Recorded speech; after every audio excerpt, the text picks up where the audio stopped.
We ready? Hello, all. To those of you that are actually here, yes, we are back. Not at like 6 months after we've done the last video. We're actually going to try to do these maybe every 2 weeks from now on. Just go over pro wrestling in general, topics we all kind of want to talk about, or that I want to talk about, I guess, this time. But it'll be kind of a rotating thing, so it won't be. I know I'll be here all the time. I'm pretty sure Markeem will be. Chase and Brandon, I'm not so sure about, but we'll always have at least 3 or 4 people here. So there we go. And so we're going to start off by talking like the beginning of the year for New Japan. We kind of talked about it in the last video, but not really. But I think that given since the 4th, everything that's happened, there's a lot going on that we kind of need to talk about. So anybody want to start, or they want me to start talking about? You can go ahead first, Josh. Well, I don't know if you haven't seen Wrestle Kingdom yet, I would say go watch it. It was a pretty easy show to watch. I think that's one of the things I took away from it, that it's not like a great show by any stretch of the imagination. I don't think it's going to be on anyone's like match of the year or the show of the year ballots at the end of the year, but it definitely was easy to watch, especially for 5 hours, which I think says a lot about like the way. Whenever I watch like any big time Japanese show, it really hits home. You don't have to do like what AEW and WWE and everybody else in the US does, where you have the cool down match. You don't need to do that. That's something that's just, I don't know how you guys feel about that. I think what they did was they stacked the beginning with like, this is the things that will matter in the future, and then the rest of the card where these are the things that matter now. And I think that's really smart because, Yota Tsuji and Yuya Uemura, just fuck his name up. Yuya, they're going to main event this thing in like 2 or 3 years. So there you go. There's your preview right there. Shota Umino and Ren Narita, even though wherever that's going to go with Ren, I actually think him being this wacky, like House of Torture character kind of fits him, because before he was just Shibata Jr., and there was no juice behind him at all. He was bland. But this works for him too. Like that's going to be a thing later on. Kaito Kiyomiya being young, and New Japan will sign him by the next year. I 100% believe that. Hey, here's our guy for the future later. And then at the end of the card, it was, this is the shit that you care about now. And he froze. Apparently, he doesn't care about it. What were you going to say, Brandon? Just kind of leaning into what you said is the fact that they don't really believe in like the cool down match. And I think that was evident. If you remember the Wrestle Kingdom, I think whatever the one that had the first Omega and Okada match, like the first, I would say, I don't know, 60% of that show, it was good, but it wasn't like the Wrestle Kingdom level that we had seen a couple years before, kind of building up. And then like the last 4 to 5 matches were just insane, back to back to back to back insanity. And honestly, I like a card to build like that. Like I watch these shows live, and this is like 3 o'clock in the morning, and having that dull match in between is not going to help me stay up till the very end. And I think that this show, granted, it wasn't on the level of that Wrestle Kingdom, I definitely thought it was a really fun show overall. It definitely kept my attention to the point I could be able to watch it all the way through. So, again, I'm definitely on with you. Like, I don't think that cool down match is something that's needed. That's something that I guess they do here in America, but I feel like New Japan has it right. And like I said, they keep your attention all the way through. I also think it allows, like, if you set it right, I also think what it does is you get like that competitiveness between all the matches of trying to like not necessarily top each other, but not try to be necessarily outdone either. So even if hey, there's no way we're going to be able to top that, we can at least not get like forgotten about. Triple H and Orton after two matches after the match that they got forgotten about. But anyway. I don't even want to think about how long ago that was. No, it was hard to follow Take Care of Michaels, man. It was hard to follow. But they had the feud to follow it. Like, it was there. The thing is you had, Cena and Big Show and Edge. And they did fine. And they did fine. They did fine. being sarcastic, but yeah. Right. But anyways, you have anything to add, Chase? This is the first time I've heavily used the New Japan app, and it is so much better than what it used to be. It remembers your login. You don't have to log in every time. It remembers where you left off watching the show. Modern features. You can switch between English and Japanese within the feed. Within the feed. Can't do that with Battle in the Valley right now because English ain't there. But yeah, and then they immediately had the chapters up, so I could just watch Danielson Okada and pretend like I watched the whole show. Oh my god, that match was so good. It needed to be about 5 minutes longer though, but it was so good. It was such a good match. And the main event was what the main event was. Almost a disaster. It was almost a disaster. It was what it was. The last 10 minutes, though, I'm not gonna lie, fucking amazing. Oh yeah, and the crowd being completely like it was almost a mess. The crowd helped immensely because I was the first 10 minutes of that match, I was bored off my ass. So I had no desire to watch Sonata ever again. Well, he apparently he's getting the first shot. He's getting the first shot. I mean, he's gonna lose. It's okay. He's gonna lose. Yeah, but yeah, that's what I would say about the show there. What about the I don't like 3-way matches for championships, but how did you guys feel about that match with Finley? I thought it was really good, it, man. I thought it was really good. Yeah, I thought that everyone played their role perfect. I still didn't there was just enough interference to where it made sense. Yeah, and it wasn't just too enough, much. right?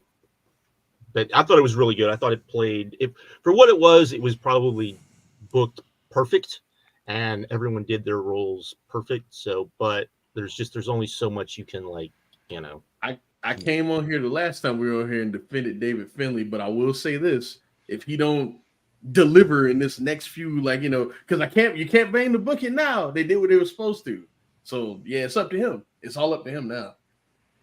Exactly. And did any of you watch New Year's Dash, or was I the only one that watched it? I don't watch New Year's Dash. I've seen 3 matches from Battle of the Valley. I did not watch New Year's Dash. Okay, so yeah, so all that was like set up. But I guess we should talk about Nemeth being in New Japan. What do you guys think about that? Because it looks like he's the Nemeth brothers. What are you talking about? Just Nemeth? Both of them. They both got the camera treatment. They were followed through the crowd. I wouldn't want to go to Japan by myself. So if I had somebody like Orion Nemeth, yeah, come tag along with me. Oh, I feel better about where they've got him positioned than what TNA did with him, which is immediate world title shot while doing nothing. I just knew that he showed up, but yeah, he's taking on Moose, right? Yes, immediate. Just like old TNA. Guy got fired, immediate world title shot. Instead of, But, I mean, we'll see. I mean, it looks like he's serious about just going out and maybe having fun. I know he's going to Australia, which that's interesting, I would say. So, is it surprising that he's not part of the strong shows and that he's going to be doing proper? That makes you wonder what's like going on with him, because that's interesting. Because I would have thought that he would have been on, or at least I guess we'll see if he's on the Chicago show. I mean, they might be waiting until after New Beginnings to announce that match. So, but we'll see.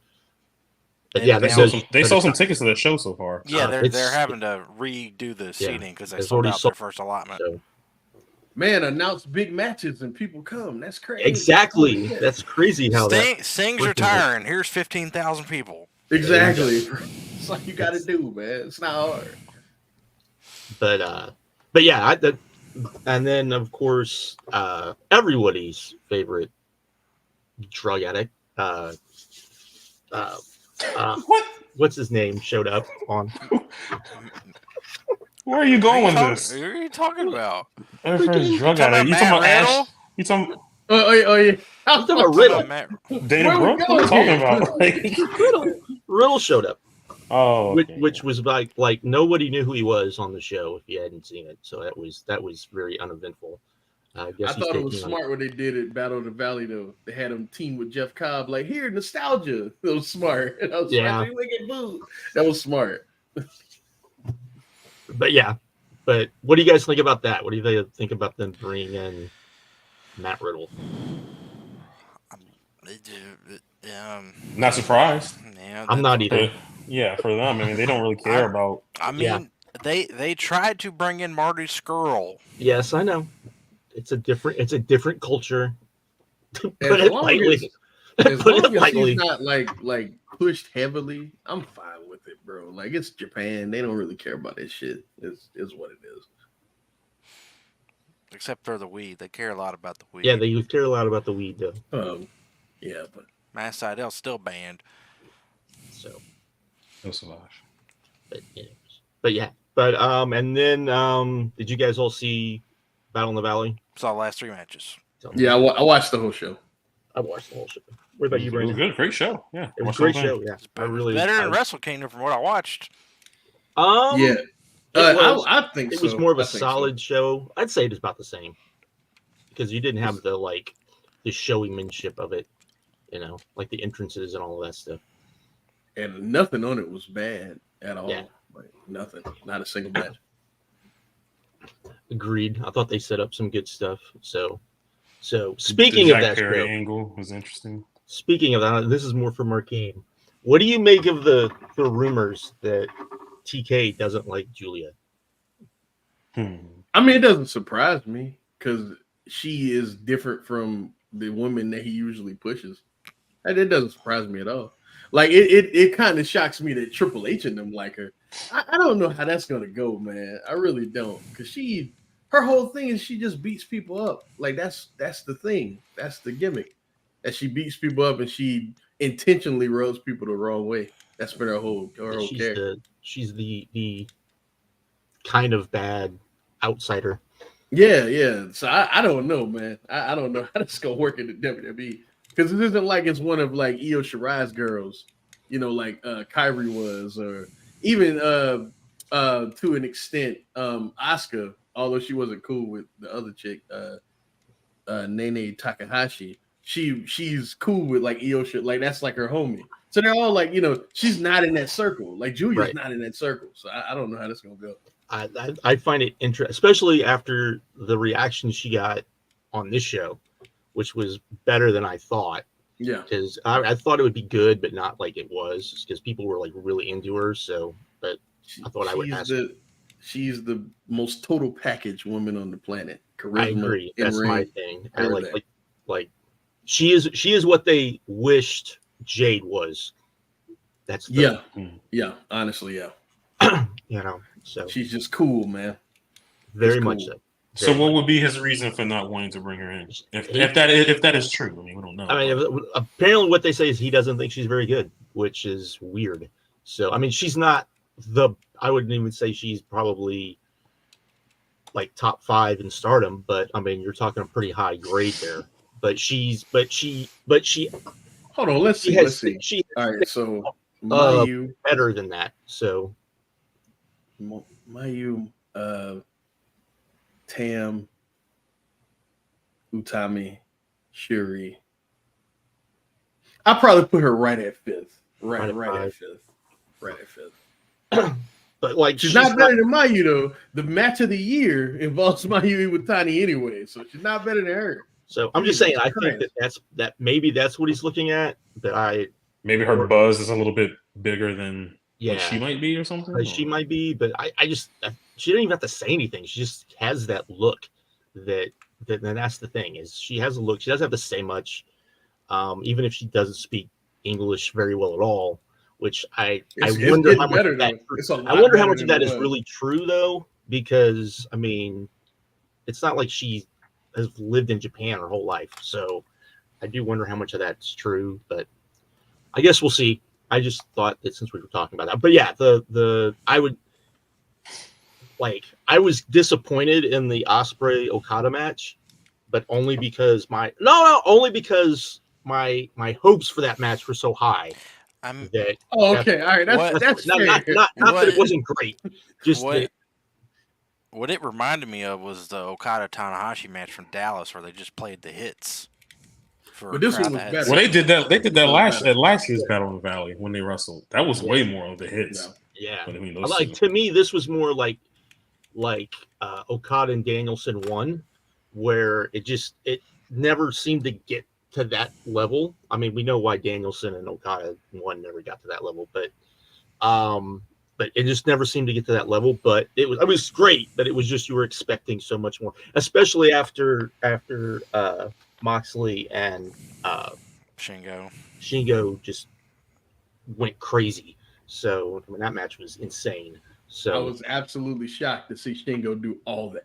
Like, I've never seen him get that nasty. You know what I mean? I've never seen him do that. Maybe that's something he's always wanted to do. Yeah, maybe. I mean, you know.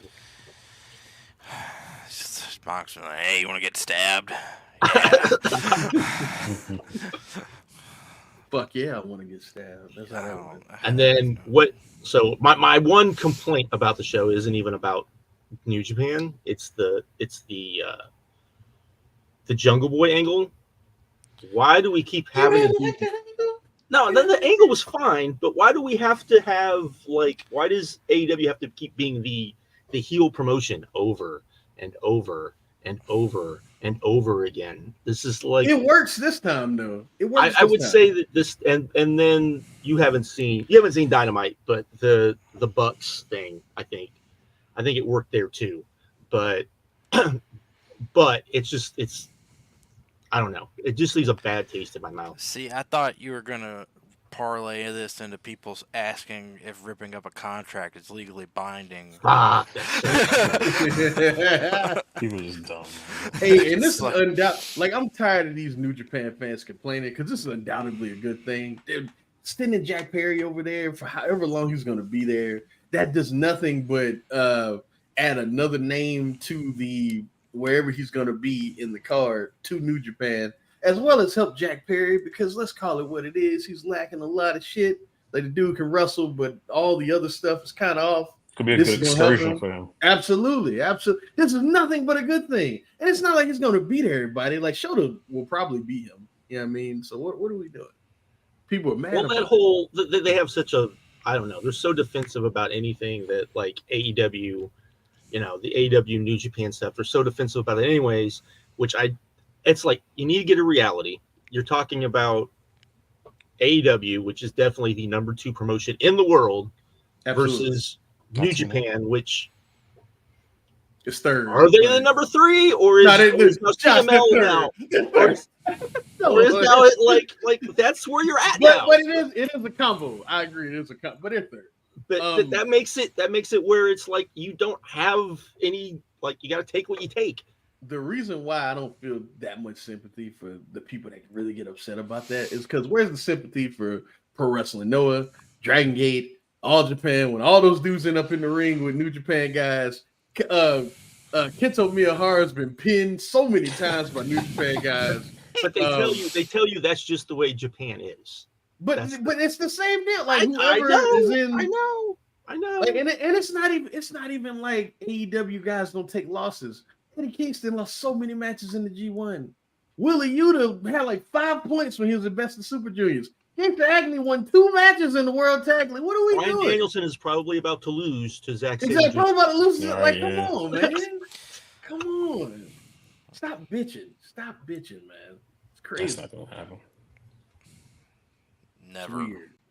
Never, ever. And then, but anything else you guys can think about with New Japan? With New Japan, I'm excited for the New Beginning tour. There's a lot of fun stuff that they have on there. I'm really excited for that United Empire. That cage match. That cage match. Yeah. That sounds super exciting. I hope that it's like a Hell in the Cell cage and not a like. I thought their cage looked like the Cage of Death cage. It looks like they haven't had a cage match in. I know. Like it's probably not even going to be that. Like hopefully at some point we get an idea of what the cage match, because you're going to have 10 dudes in there. It's going to be like why do you think they're just now bringing out a cage? Like, What's changed? Is it Because Will wants to Tanahashi? do it. Will wants to do it. Yeah, I'm sure that's it. 100% Will. And I'm sure he's not the only one who wants to do it. I'm sure they've. I know for a fact Gabe Kidd wants to do it. He talked about it last year. I know that for a fact. So. I'm sure that there's a lot of them that have seen like Blood and Guts and have been like, hey, I want to do something like that. So I'm sure that's part of it too. So we'll see. I don't know. I'm just curious about what the cage is going to look like, because to me that's going to determine a lot about this match. Because if you have 10 dudes in there and it's just like a and it's gonna end with an angle. This is Will's last match in New Japan. Yeah. Somebody's gonna turn on him. Somebody's gonna. I'm guessing Okan as a New Japan regular. Well, you know what I mean. But I'm guessing like Great Okan and one of them are gonna turn on him. That's how I think it's gonna end. Hopefully they don't join the Bullet Club or anything. Just turn on them. Though. I don't want any of that. But yeah, that's how it's gonna end. Yeah, agreed. But yeah, the New Beginnings tour actually looks good. I guess we'll see. They've kind of got me like where I'm arm's length. It just seems. I'm just so glad that the booking seems more logical and more focused. Even if all this stuff is not for me, because some of it isn't. At least now I feel like they aren't just kind of throwing shit at the wall and hope it sticks. They kind of have a plan. You know what I mean? So I'm with that. Because, at post-pandemic, they were like almost like, all right, let's see what works. And now it seems like, oh, we have a plan this year. So I'm excited. Do you think we get Okada and the Young Boy at next year's Wrestle Kingdom? You think they build it up to that? You talking about Kiyomiya? Or are you talking about? What's his name from? No, he's talking about Kiyomiya. Oh, okay. Depending on what his contract looks like, depends on that. Because they're definitely trying to court him, 100%. Like he's leaving. He is leaving. I know that. Oh man. Okay, I think that's all I got for other than, I think that's all, because I don't know much more about like the Tanahashi stuff other than like the whispers I've heard. So nobody does yet, Josh. Yeah. I'm still excited to see what he does, what happens, what changes comes. So, or if any changes do happen, or what. That's true. Yeah. That's true. So yeah. I saw a rumor that they might do Forbidden Door in Tokyo this year. That would be interesting. Yeah. I think they should do 2 of them. I think there's about time that AEW gives a show. I mean, I don't know how much that the fans in Japan want to see one, but I definitely would like to see at least. That would be a good Tokyo Dome show. Yeah. They definitely want to see one. I promise you, Brandon. Because they're into the AEW talent. They are. I mean, look how much they don't want to admit it. So, I mean, would you want to see the first show in a like big Tokyo Dome? Like, would you want to see them something a little bit more intimate? Not even intimate. Not It'd have to be either Tokyo Dome or what? Budokan. Or Budokan, yeah. And you could do. I mean, Tony might be like, "Fuck it, I want to do Budokan," and he might have Baba whispering into his. I would like to see AEW and Korakuen personally. If it still exists. ROH used to run there. Oh, yeah. That's true. None of that stuff will take place until like 2025, though. Oh, God. But that's a scary thought. Crazy. It might go away. Yeah. Why? What? This is old. You didn't know about that? No, I have to go there. I haven't been. Talk to the Japanese government, man. Yeah. Why are they closing it? What is that? I don't know. Did they finally see a video of what Big Japan's been doing in there for decades? Maybe shit. That's funny. Okay, so I guess we can talk about TNA. Did any of you watch the pay-per-view? I bought that hoe. Oh, you didn't seen it. I watched the whole thing. I bought it too. Watched the whole thing. So how was the show? Because I didn't see it. It was all right. It was Impact, man. Like it was Impact. Nothing has changed. Like they, I'm not saying like it's fine. It's just how can they find some fans to be able to watch the show more? You know what I mean? Right. Like I just now discovered that you could watch Impact on YouTube for $1 a month. I'm like, all right, that's cool, but it's like, also on YouTube TV if you have that. I ain't got that. But I paid $1 a month for the subscription, and I can watch that. And how many people know that you can do that? Most people are like, hey, I don't have access, so I can't, be able to watch it. Because they do a terrible job, Brent. They do an awful job. Well, I agree. And like I said, with this show, I knew what I was getting myself into. I know whether it was going to be any big changes, but at least want to give it a shot, see what happens. And it was a fine wrestling show, but I don't think it's anything that I'm like pushing to go and watch the weekly show. Since both of you watched it, was it weird seeing people like tweet about it that weren't watching it, but were just reactioning to the... We know what the game is, bro. We know what the game is when it comes to this. We know these people, they're number 2 for like, come on, cuz. You weren't watching. You're not going to watch tomorrow. You're not watching anything. You react to what you see on Twitter, Number 2. Put no faith into those people at all. I wasn't even going to talk about that. Number 2. Like, yeah. How can you take anyone seriously that would say that? You can't. They're not even like, maybe, and it's so disingenuous. Like Impact or TNA is out here trying to do something different, trying to get their footprint in this vertical of professional wrestling, and people out there making fun of it. Not even making fun of it, but like they're saying stuff like, "Oh, they're number 2," when they're not close. People know they're not close to that. Not close. Not even close. They need to worry about like AEW has lapped them so like, and they go to things like, "Oh, they've been around for 22 years or whatever it's been." Oh, like they used to get 1.5 million people to watch the shows. Like none of those people were paying for the shows.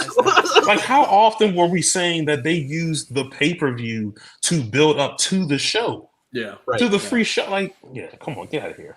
And that sucks again because they're trying. So I'm not hating on them or anything at all, but yeah, people are just being disingenuous for sure. I mean, what, they had 1,500 people there? Is that right for this show? It's a good number for them. Which is a good number. Which is a good number. But it's like that says a lot when New Japan the same weekend, the same night had what, 22 or whatever it was. Mm-hmm. So I think the final number was like 2172 or something like that. Yeah, like and then they just sold out for Chicago. So it's like their first alignment, but they'll probably sell it out more. I mean, it's probably double, triple this show. I mean, still, that says, and the thing is they just had New Japan talent the night after in Vegas, and I didn't see anybody talking about that show, at all. So Will Ospreay and Josh Alexander happened on that show, and I don't even know if it's good or not because no one's talking about it. I don't even know.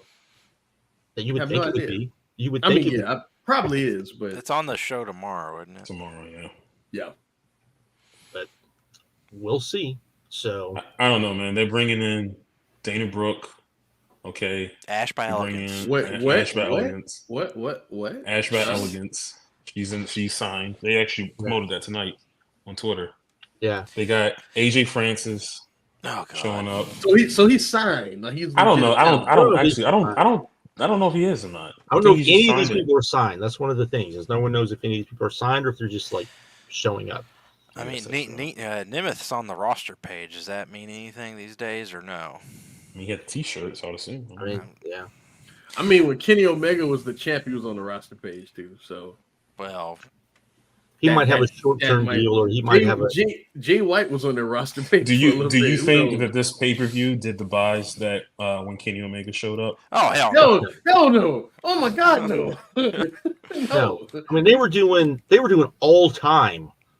When Kenny Omega showed up, they were doing like all-time high buys, not just like they were doing like you. I think the only things that topped them were Joe Angles, Sting, the Sting stuff, like the stuff. Not so Yeah, Kenny Omega. I would question if this did better buys than Battle in the Valley.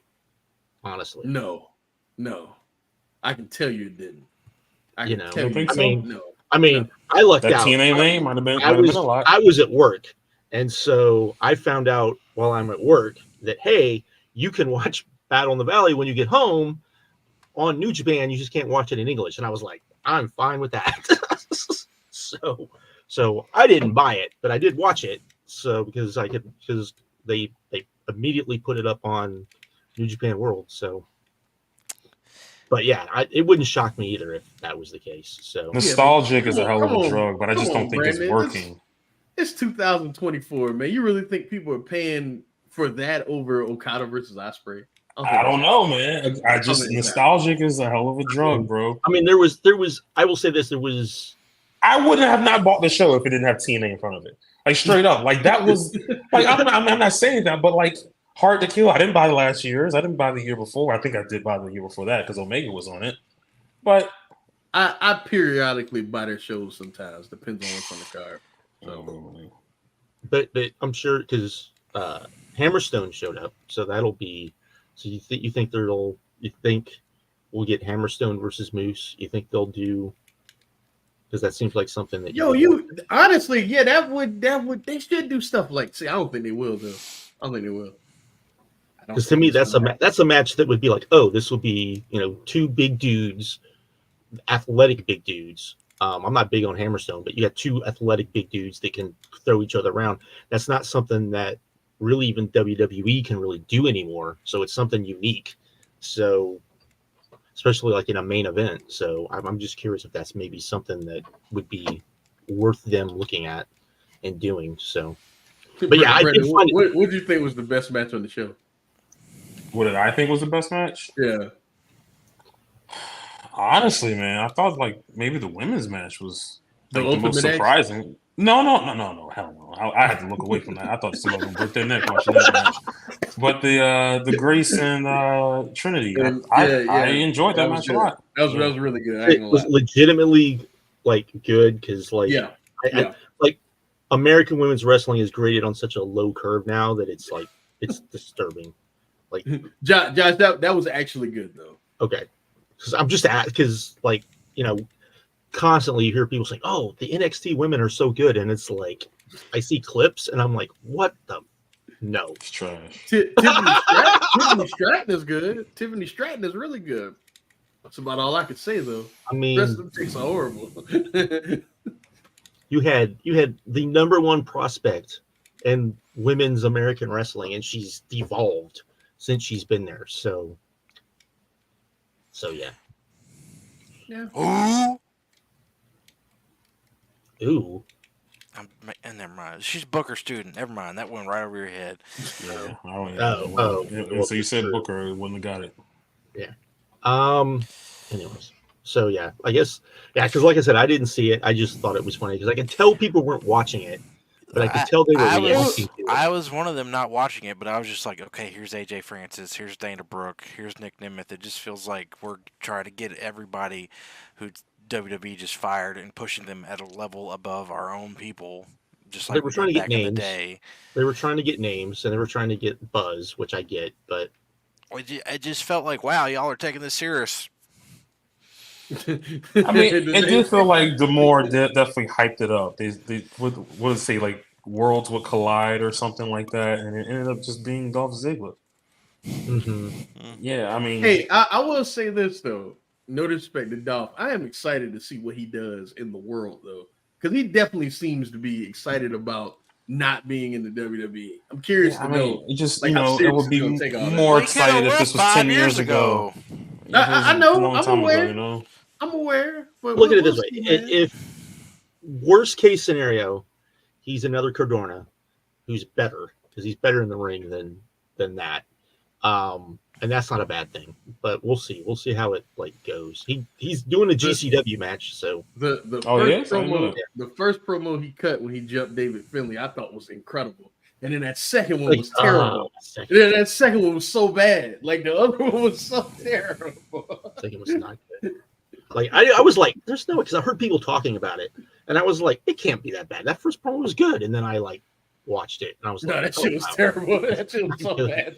It's just like I'm like, what the? Well, was it like the no script thing that? It was the no script, and I think it was also him trying to be deliberate with what he was saying because of being in Japan, and how especially Americans when they go to Japan, they do that really deliberate talking type thing when they first get over there because they're like, okay, they don't understand me, so I'm gonna be really deliberate in what I'm saying and try to he was barely looking at the camera. He looked nervous. It was It was not. When it's so wild, because the first one he was just like hyped on adrenaline. I was like, yeah, let's go, dog. And then the second one, no. Okay, Chase, this was one of yours, so I'll let you lead off with it. Yeah, this was okay. So whenever so last week's Dynamite, when the Young Bucks come out, and there's all this fervor. Why is the Young Bucks Sting's match? Why is it the Young Bucks? Why? And in my head, I'm just like, probably Sting picked him, and then it gets reported Sting picked him. Like, why is this what we're doing now? When it's like the obvious thing is what it is. Meanwhile, you got all these people acting crazy. You know why? Online. We know why, bro. I will. Why. And I want to get past it so bad. Fucking Mark Raimondi did an interview today with Samoa Joe, and they brought it up again. Oh God! Can we get past? And granted, the DJ Who Kid stuff came out, so now everyone's like, "Oh, what's going on?" Like the big Hawaiian dude is the one that broke everything up, so they went and asked Samoa Joe that. So I get it, but like, let's get past it, bro. Like. And I'm glad that DJ Who Kid story came out because that's what I believe.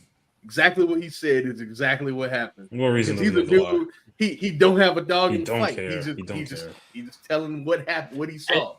Isn't it funny about what I believe? Isn't it funny about who's talking about that story and who's not? That's the other thing. Josh, come on, man. That's the other thing. That's the other thing. It's like that dude's not had a good week. Who does? Haus. Oh, yeah. But no. I think part of it also is I think you have a lot of people who. How can I put this? I'll just say it. I think a lot of people report down to WWE fans. Does that make sense? Because oh shit, Josh about to get us in trouble. No, I'm just saying that I think that's part of it. I think that there's a hey, we can't like have real discussions.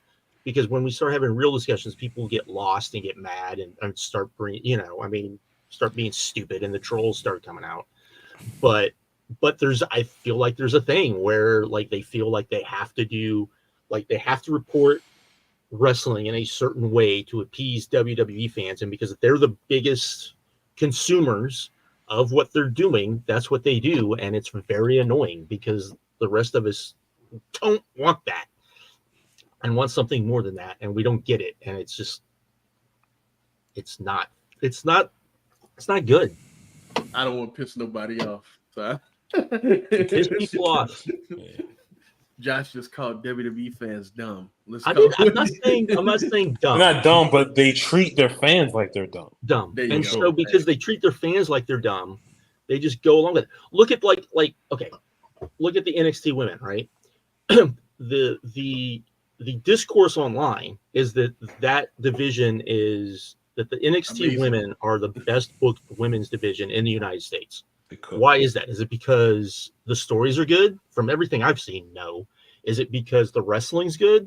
From everything I've seen, no. Hell no. It's just that they get the most time, and so these fans have been programmed. If you get time, then it must be good, and that's a problem. Because that's not the way it actually is, and I think you have people that aren't going to say that, and so they just go along with the WWE fans who go along with that instead of actually pointing out that hey, maybe this isn't what's actually going on, and we need to take a step back. And they don't want to do that. Kudos to them for programming their fan base. Oh yeah, that's smart. But you're absolutely right. That's not even WWE. That's across the board. Like, how often have you seen someone write on Twitter that TNA's knockout division is one of the best? Oh, that was in business. No, they still do it. They still do it.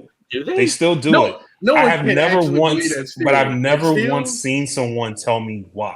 They never told me a match. They never told me a story that everyone loves. They got 26 I've never minutes heard on the show. It's just because they get so much time on the show. That's what people say.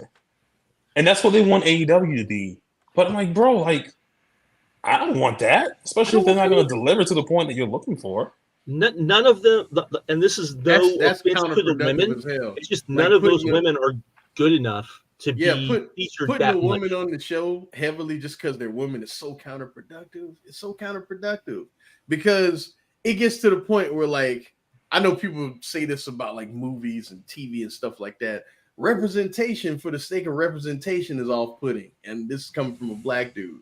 So if it's worth being on the air, it'll be on the air. Like, you don't need to just have these women out there because, hey, we need a women's match. And sometimes Tony does that shit and it bothers me. Like, he'll shoehorn like a women's match on the show when, let's be honest, sometimes we don't even need one. Let's be real, you know? So I would, and the thing is, I would rather, instead of doing the singles women's matches, I feel like they should do more like the that multi-woman tag was fine. That was really good. Yeah, that was where, awesome. Where everybody gets to kind of show what they can do. They don't get lost. You don't see people's like what they're not good at. And everyone comes off so much better. And I think we just need more of that. So, but anyways. Just treat them like wrestlers, man. Treat them like you would anybody else on the roster. Because no one will complain if a jobber gets 2 minutes on TV, but everybody will complain if a woman, you know what I mean? It's weird. When was it Powerhouse Hobbs that everyone was upset about that wasn't getting pushed? Was that who was that? Everybody upset about. He's one of the many people that they're upset. No, but back when they were like, hey, we need a black champion, and that was the one that. It was Powerhouse Hobbs was the poster boy for that, and he wasn't ready, and like all of us came on here and said, when there's somebody ready, there will be somebody, and it will be much better. And it looks and look who it is, Swerve Strickland. Go figure. And it's gonna work, and it's gonna be better, and it's gonna be so much Scorpio more. Sky. So, oh my God! Yeah, remember that when people was like, he should be the world champion. I'm like, Scorpio. I've watched Scorpio Sky for 15 years. I'm telling you, the dude should never be a world champion. No, he tried. You gotta give Tony credit. He tried. Tony loves Scorpio. He tried it, but he's probably watched Scorpio his entire career, so that's probably why he, I've seen a lot of Scorpio Sky. I mean, I have too. I think he's talented, but he's not that dude. No, he's not that dude. He's never been that dude. He was perfect for that to be that foe for Jericho at the start of AEW. Like, that was good, but like, we're 5 years from this thing. He's not gonna be that guy. That whole heel run was just so bad, and it killed Wardlow. That was part of the death of Wardlow. Was that whole shit. And Sammy Guevara got oh god, like Scorpio Sky's heel AEW run was like their Fiend. Let's just keep doing it. Let's just keep R.I.P. Bray, but yeah, absolutely, I agree. It like whoever got involved, they were worser for it. Yes. I made Raina go away, but I'm telling it was bad scenes. But now I guess they're in ROH being a tag team again. Him and Ethan Page. That's totally fine. Back to your original point, we know why the Bucks are getting hated on, but it's gonna be a good match. It's gonna be a really good match. It's the best match they could. It's the best match they could do. And if it ends up being for the titles, it's gonna be in some way. It'll be. Even why even in the history of the world do people act like all of a sudden the legendary wrestler doesn't get to dictate his final match? That's weird. We just saw it last year with Muto. Muto won it. We saw it the first time with Ric Flair. Well, both times because the tag match is who won it. Right. That's what it is. It was so bad. Yeah, it was bad, but that's not my point. But yeah, I don't get it. I mean, it's this, and I guess that'll go into what the next thing is. It's just this shadow war, really, and that's what it is between like Punk and Punk's people versus AEW, and it's absolutely crazy. And are you trying to say that Punk is behind this whole Jericho thing, Josh? If he's not behind it, then I would say that the people pushing it are at least aligned with person pushing Punk. With what? The individual pushing it? The one person? Well, he wasn't the only one pushing it, but He was just the main one pushing it. I'll put it that way. Which is Nick Hausman, which is, he made the allegations versus Jericho.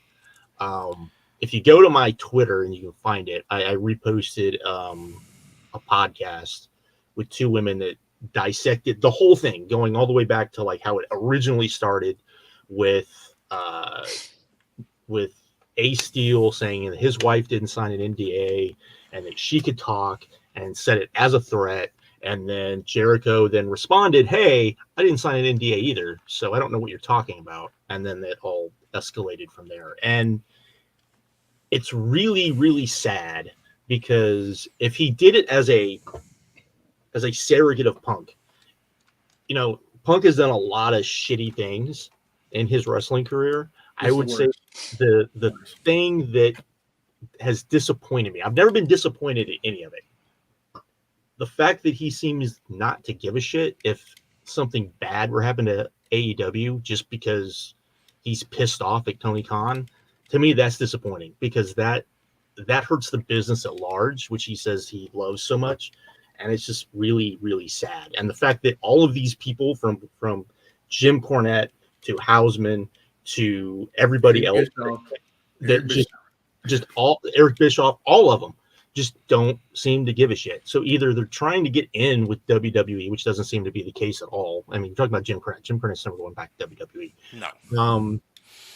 And with him, there's other issues too. But that whole thing is just, it's icky and it's gross is what it is. And especially it gives them views though. It's popular, so it gives them views. So that's what they're going to go with right now. Yeah, I know. And that's sad. And what's really sad is that so few people publicly called him out on it. That's one of the really bad things about it is my whole thing that people would call him out on it. Something really happened, right? We need somebody responsible to report it and not just bring it up to garner views for their podcast. I'm not saying absolve Chris Jericho or anything like that, but if something is really there, someone needs to do the work instead of just going, "Hey, I don't know. You need to look at this Jericho guy because Harvey Weinstein, like what the fuck are we doing?" But especially when you have the same people are absolutely quiet about Vince McMahon for a lot of it. And that's what's even worse about it is because you're going to be like Harvey Weinstein and we've had a Harvey Weinstein in pro wrestling and his name's Vince McMahon. Oh, and man. You don't even have to use that. If you use something with like Nick Hausman where he brings up this stuff with Jericho and then they have World's End, they have the press conference and he's tweeting out like, is anyone asking him about this? Anyone asking about that? And I'm thinking to myself, if this is something that you've known, that you've been sitting on, like you sat in on these press conferences before, like why didn't you ever bring up anything? Like you had the opportunity. They especially when Tony goes to the mic, they call on everybody. Like he's sitting there waiting for people to ask him questions. And you had the opportunity to do that. Why didn't you ever bring that up back then? So it's like you say, it just feels gross that they're kind of and using it to weaponize against AEW. He's going to be at the Royal Rumble press conference. You know he's going to get called on. He's not going to ask Triple H anything about Vince. He's not going to ask anything about... It's not time for those questions, Josh. We know that. Come on now. Fuck that. I just want these people to keep the same energy, bro. Just keep exactly. Just keep the same that energy. Night after World's End, I said, I'm glad somebody asked because somebody should have asked. I'm not going to say because somebody should have asked. At least the USA guy asked, and I think somebody else asked. He got asked twice in the same night. Triple H has been asked once in a year and a half. Once. And I get that people are scared. I get people are afraid. And Brandon Thirst is no longer allowed back after that. I'm just saying. I get it. That. The camera was on Brandon. They put the camera back and he was fucking gone. With Ariel in the background. Ariel was in the back. Look like they shipped him off too. Yeah, freaking the UFC got in and they're like, "Oh, fuck this guy. You got this jabroni working for you? Get him out." Right. I mean, and that's and I get people because this is, when it comes to like wrestling media and people, especially people that do interviews and it's all access. It's all of that sort of thing. Of course. And I get that they're scared to ask those questions. But at some point, somebody at least has to ask, and somebody has to be like, hey, this is Triple H. While all this stuff was going on, forget him being there for 30 years, and while almost all of this was going on, forget that. Let's just talk about the fact when he was head of developmental and head of talent relations, which some of this stuff apparently happened while that was going on, at least with him and Laurinaitis, which is the other name that no one really brings up. You can at least ask, hey, when did you find out about this? When did you know that this was going on? Right? Was it when the Wall Street Journal thing dropped? Because I doubt that. Oh, hell no. Because anyone that knows anything about these sort of things, usually the people that it's about to come out on usually find out beforehand, and they usually have like some plan about what's going to happen depending on what the outcry is or isn't. So it's very possible they knew way ahead of time and they were ready for this. So what happened? We don't have a timeline, and I guess we can go on to my next thing about how wrestling media has kind of failed wrestling, because this doesn't get talked about. The fact that we don't have this timeline, and look, I don't expect Joe Schmo who has a YouTube podcast or somebody who just has a podcast that talks about pro wrestling to be able to look into this stuff, right? But if you're going to be at these press conferences, the fact it's been a year and a half, if you're not, and I understand not everyone gets called on, but if you're going and you're not willing to ask those questions, you shouldn't be going. That's just the bottom line. And that to me would send a bigger message to WWE if all these people start saying, you know what, I'm not going. I appreciate the offer, but I don't want to go. People aren't going to do that, of course. That's not going to happen because somebody else down the line, because they're going to be like, I can at least go and I can tweet about it, and everyone's going to think I'm a big deal because this, that, and the other. And then you get this little circle jerk that goes on behind, in these private chats and everything about everybody that's going to go and all of this stuff. And that whole part of it. You're telling me you're not excited for freaking Northwest C to be like, so Roman, how does it feel to still be at the head of the table after defeating LA Knight, Randy Orton, and AJ Styles all in one night? Must have been real tough, huh? You're not excited for that? No, I'm not. And they all go, well, it's always been that way. Well, it's not that way at AEW press conferences. You guys don't do that at AEW press conferences, but you do it at WWE press conferences. And when Tony Khan complains about that there's this double standard or whatever, that's kind of what he's talking about, because there is a double standard. Some of it is, look, AEW fans, for the most part, are going to hold AEW to a higher standard than WWE. That's going to happen. That happens. We see that all the time. That was a lot of the pushback that was from all last of year. 2023. That was I mean, they just do. And that was the stuff with Ric Flair. That's the stuff with, I mean, people forget when who was it that came in? They brought other people in that have had, well, Don Callis. Brian Kendrick. Didn't even make it. Don Callis. All of that stuff. People, AEW fans are usually the ones that bring that up, not WWE fans trying to like dunk on AEW. But WWE fans see that, and then they just kind of go in on it, and it becomes this thing. And then you have people with alternative motives, and they use it. So there is kind of this double standard where AEW is held to this standard that WWE isn't. And that's not fair, and I kind of agree with him there. And it's just kind of the way it is. And not only just that, like even beyond like the social stuff, the actual product is the same deal too. Because whenever we see something we just flat out don't like, and when I say we, I mean like non-WWE fans in general, we're very vocal about that shit. They just roll with it. Even if they don't like it, they just roll with it. It's so weird, bro. I understand. I mean, I didn't see the gender match, but everyone I saw. It was awful. I watched it. Didn't Seth get hurt on it too? Yeah, they put the whole thing on YouTube. I watched it. It was not good at all. It was not good. And then that's because he sucks, Brandon. Then Hook goes out there with Samoa Joe and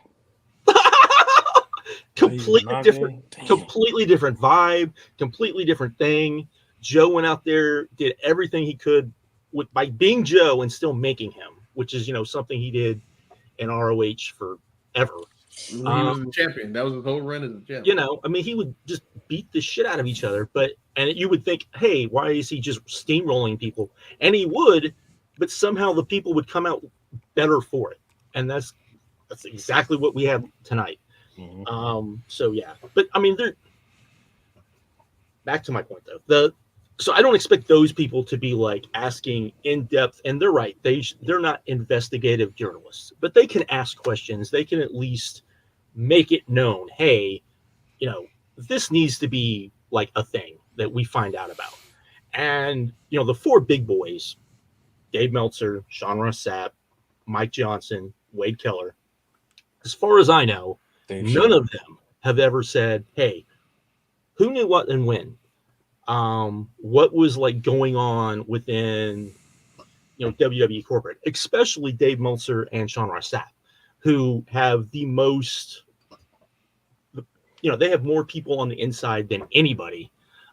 Dave more on the corporate side. Sapp definitely, he's got, I would say, probably more people on the corporate side now, but definitely with the roster. That that's how, as much as people think that I don't like Sapp, it's not because of anything like that. Dude busted his ass without question to get where he is. And when Keller and Johnson and Dave basically ignored all those dudes on the indies that didn't think WWE would ever sign them, Sapp was the one interviewing those guys. Sapp was the guy making friends with those guys. That's why he had, all of that insight that nobody else had on NXT, because all those guys were in NXT. So he knew all that stuff that was going on. Later, he got more stuff with WWE. So I don't begrudge him that at all. I begrudge how that site's ran. I begrudge the way he does stories. I begrudge the way he employs. Yeah, and not even that. Because I mean, there's like 200 people on that site. Like you never, which is another issue. But Dave and Sapp have not, at any point, as far as I know, really pointed out, hey, this is when people knew what, and especially when you talk about the Steph stuff, because I'll put a little tinfoil hat on if you want. There is a timeline where they all knew that this was coming out. If that happened before she got let go, right? And at first, remember, we were told, oh, she's just leaving, whatever reason. Then it came out later it looks like Nick Khan's people, oh no, she got fired because she wasn't good at her job, blah, blah, blah, blah. If all of that was because she found out and was like, no, Dad, I'm not going to stand with you when all of this comes out, that completely changes that story. But we don't know because nobody's asking those questions. I think that's what happened, John. I never thought about it like that, but I think that's what happened. I mean, because so they buried her because she wasn't on the side. Is what you wasn't going to play ball. She wasn't going to play ball, and so they buried her. And if that's what happened, then Nick Khan has a lot of questions that need to be thrown his way that aren't being thrown his way. And Triple H is the same way. And I do feel like there are people that also don't want to push Triple H because they're scared of what the rolling effect will be, because they're like, WWE's fixed. WWE's so much better now. Blah, blah, blah, blah, blah.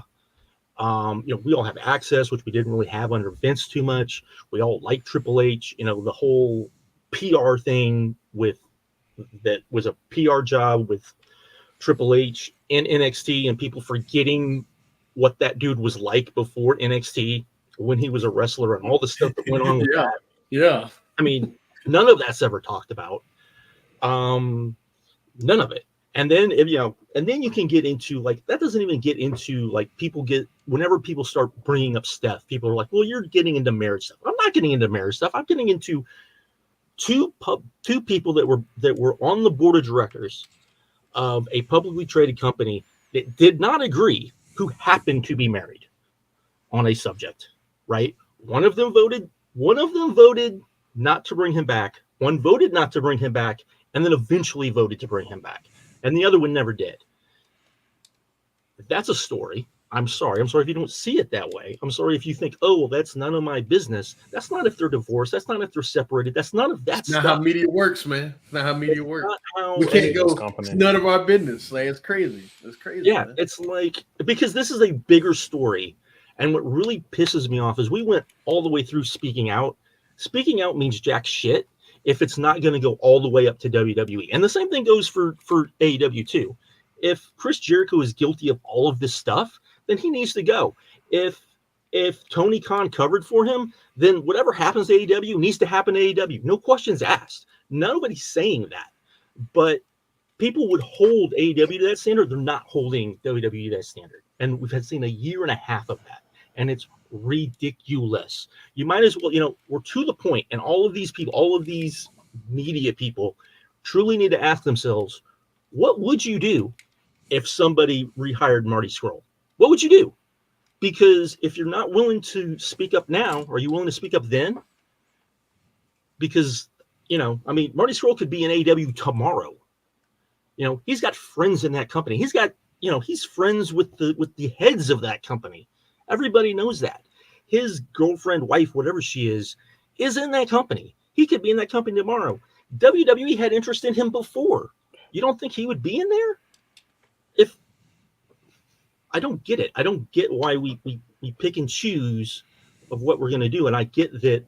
I truly believe that they feel like if you start digging into WWE, there's going to be this chain reaction, and they're not going to like the chain reaction, and they're scared of what the chain reaction is going to be. To me, the worst thing that happens is Triple H is out, and maybe Paul Heyman takes over. Hell, maybe UFC goes, we used to have a booker in UFC, and he liked pro wrestling, and maybe we can convince him, even though he's got more. He's not coming back. Right Yeah, that would be wild, bro. Oh my God! He got more money than God right now, Silva but it might be his dream job. He's not coming back. I'm just saying. Like, he was talking to Dave whenever the sales going down. I was like, wait a minute, I got stock in this company. If this happens, I'm getting like $50 million. I'm never talking to you again. And that's what happened. Is this how we finally get our dream of Paul Heyman running shit job? Yeah, I mean, what? I don't get it. Man. I understand why we pick and choose, and we're not holding people accountable for this stuff. It's just it's one simple answer, Josh. It's nostalgia. These wrestling reporters and stuff, they have this odd nostalgia to the WWE, so they want to. It's almost like they take it upon themselves to try and protect it, like they work there. And it's really weird because they all either want to work there or they grew up with it, so they feel uncomfortable being uncomfortable with it. I don't care if Hulk Hogan's a racist. Exactly. We're only watching because of him. Exactly. Like the fact that it was even like a thing the last 2 days is amazing to me. It's like, I thought we were over this. But then I had to remember, hey, no one's willing to publicly, any real media people are really willing to publicly go after Cornette or Last. And that should speak volumes because, the stuff that they say on their show is ridiculous. Cornette has been racist, has been sexist, has been homophobic, all that stuff. And they just go, look at this wacky old man over there. Oh, it's, they don't care because, hey, he's dunking on Tony Khan, which I don't get that either. I don't get that. Young Bucks. Or the Young Bucks. And that's the other thing is none of these media people are willing to say, hey, just so you know, the whole reason why he has this grudge is because it looks like the Bucks and Kenny are who got him fired from ROH way back then. And, nobody ever asks him, hey, what do you think about, Kevin Steen now? Right? Now that you have been proven utterly wrong about Kevin Steen, how do you feel about him now? Hey, that's same awesome. Thing with Sami Zayn. That's like, yeah. What do you feel about? Oh my God! Right? I mean, he just kind of goes, oh, now, and it's like you're picking and choosing, and it's like, whatever. I don't get it. I don't understand it. And then you have the whole mentality apparently of if you go after any of these guys, they have this little like circle, and then they're all going to come after you, no matter because you're not deemed worthy to go after them. And I'm not talking about me when I'm saying this. And that's another thing of when did people become where you can't touch them and the only people that can criticize them are the people within your little group. And because if that happens, you're never going to see that criticism.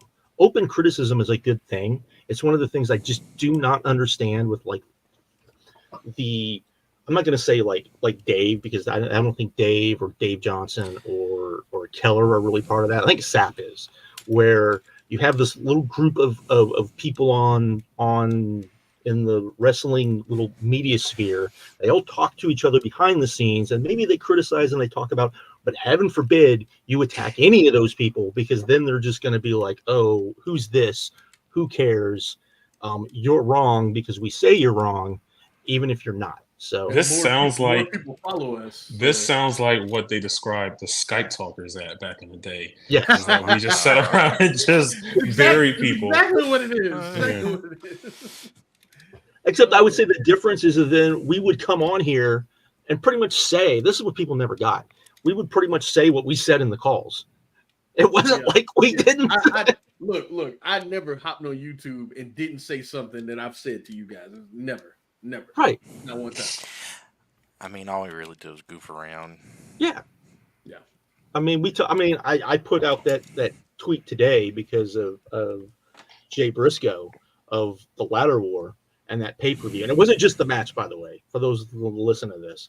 While that whole pay-per-view was going on, we're all watching it. Horribly and it was out of one sync. of the craziest nights because we were all like at different times, at different points in the show, and one of us would mark out, and then the other ones would be waiting for the other one to mark out, and then somebody else would mark out, and it was like that the whole show, and it was like a chain reaction. One person to go, "Oh my god," and then the next person, "Oh my god, did you just see?" and it was like that for the whole show, and then you get to the Ladder War, and then it was just like it was just complete insanity for the rest of the show. And then undeniable happened, which was deniable. Yeah, well, yeah. That show was all right, man. It wasn't. It ruined the streak, man. It was a fall off from man. But then they brought it back. That's true. They brought it back with I forgot the name of that show with Nigel and Aries.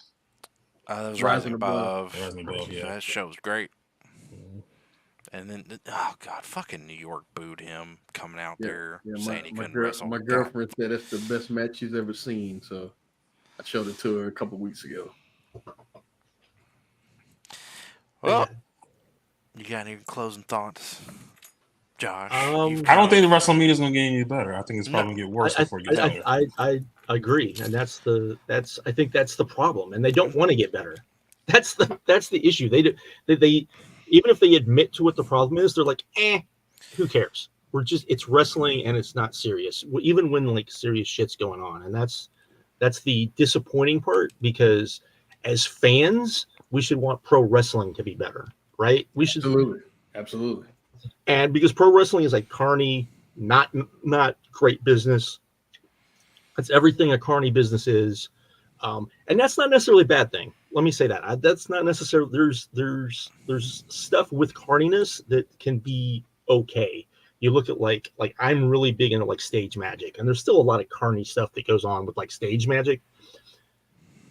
But a lot of the rest of it has been like thrown out for the most part, and that's what pro wrestling needs. That's what it looked like Speaking Out was going to maybe lead towards, and we're not getting that. And if all of these people say, well, I'm just a fan, right? I'm just a fan that has a voice. Well, if you're a fan, you have a voice, you should want pro wrestling to be better. And if you want pro wrestling to be better, then yeah, some of these like serious issues you kind of need to at least talk about or address, and not just pretend they don't happen. Or if you're one of those people that say, I'm a fan and I just watch pro wrestling, don't ever talk about any of it. Like, don't pick and choose what you talk about. If you want to just talk about the shows you see in the matches, then just do that. Like, never do the other thing. That's all I'm saying. No, I would agree with that. But we get people like, and like I said, they pick and choose what they want to talk about. They pick and choose who they want to talk about. You know, Chris Jericho is a very easy target for people to go after. Even before this stuff. Huh? Even before this stuff. Even before this. I mean, for a variety of reasons. Private jet to January 6th. Yeah, that just the fact that he's the only real constant person ever on TV all the time. People get tired of that. People, the Jericho vortex. Yeah, all of the stuff. Bullshit, but all right. Which is all of that stuff. People already have a bad opinion of him, and then you just kind of throw it out there, and he's an easy target.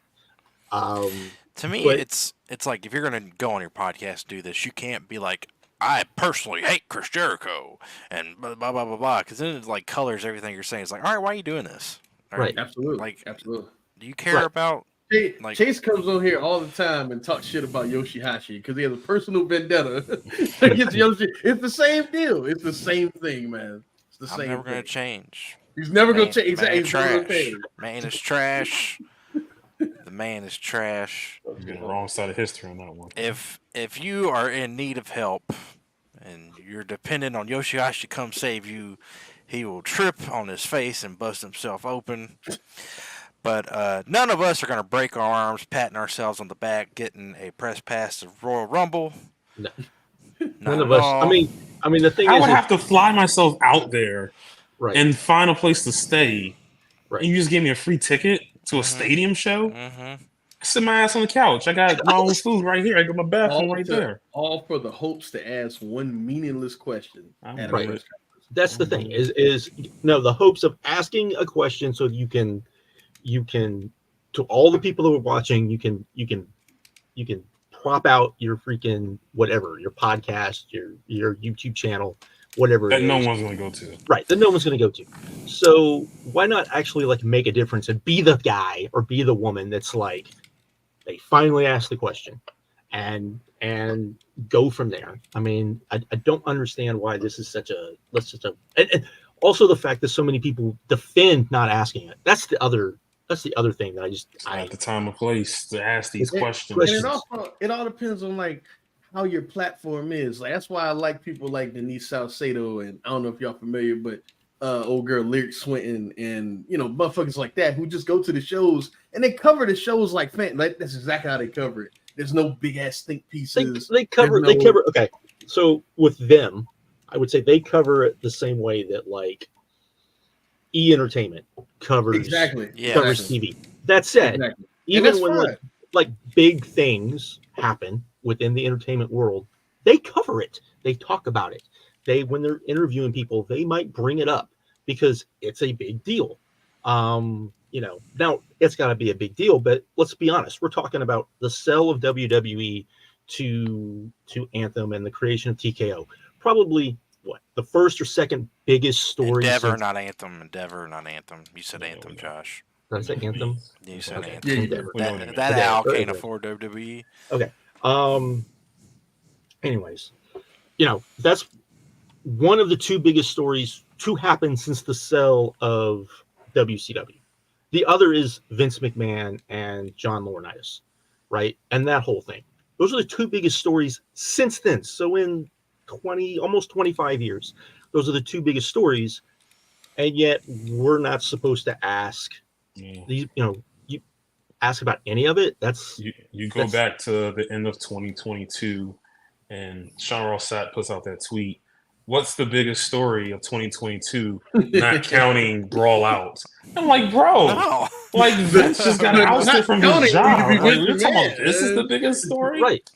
Because no one wants to talk about it. It's like because nobody thinks of it like that because no one wants to talk about it because they want it to be out of mind. And they'll also tell you, well, he has no real power now, so it doesn't matter. They'll give you some convoluted thing of why, but we know why. Right.